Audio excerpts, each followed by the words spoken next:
Welcome to Man Does Tech, where I solve the problems you didn't even know you had. You start by getting your sky assets and scene ready.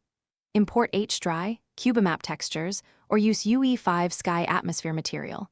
This gives a physical basis for lighting. Once done, enable sky atmosphere, exponential height fog, and a directional light in the world outliner so lighting reacts correctly.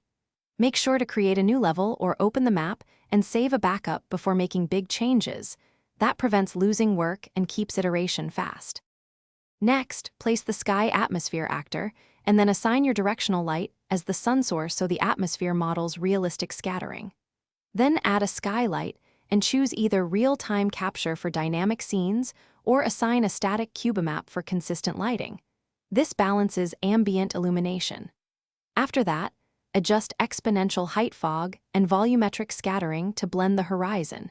If using volumetric clouds, add the cloud actor and tweak density and altitude to match your desired mood and sun angle. Finally, dial in directional light intensity, color temperature, and sun disk size to get the look you want. These control contrast and color cast.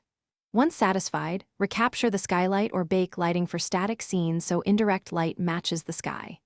If things go wrong, check light map UVs for overlapping texels, adjust shadow bias to remove acne, and verify LOD or sprite transitions for clouds.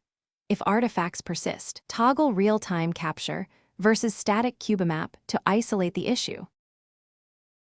Thanks for watching. If you found this helpful, don't forget to like and subscribe.